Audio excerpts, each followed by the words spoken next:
This is the VOA Special English Agriculture Report.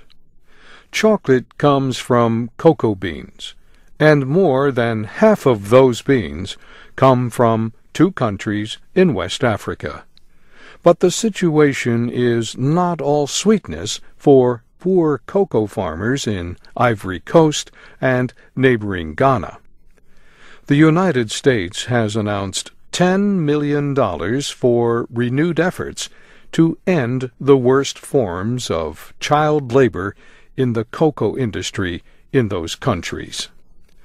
The grant will support efforts to reduce poverty, so parents do not have to depend on the labor of their children. Another aim is to give children more access to education. The money will go toward a new framework of action related to an international agreement from 2001. That agreement is called the Harkin-Engel Protocol. American Senator Tom Harkin and Representative Eliot Engel led negotiations with the chocolate and cocoa industries.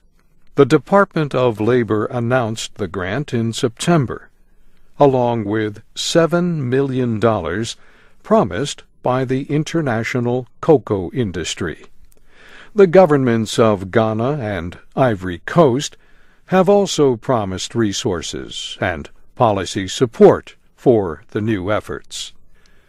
Kevin Wilcuts is an official in the Labor Department's Office of Child Labor. We're at a point in time where we think we have a real opportunity because with the signing of this joint declaration, the parties are coming together and saying that we share a commitment to address the situation and to offer children better hope for the future through education. Don DeVries is with UTS Certified, a program that tries to create a fair marketplace for agricultural products. Mr. DeVries says some crops are grown closer to cities because they must be processed quickly. But he says crops like cocoa and coffee are often grown in very rural areas with more poverty and less enforcement of rules.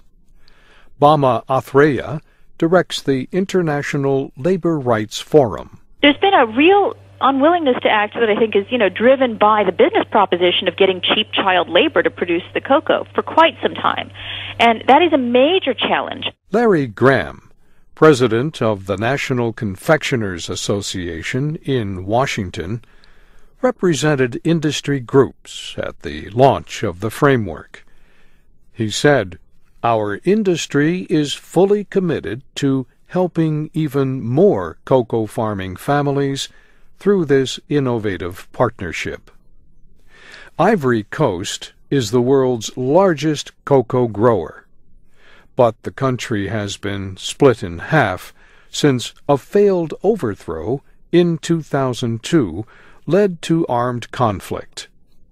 A long-delayed presidential election is set for this Sunday.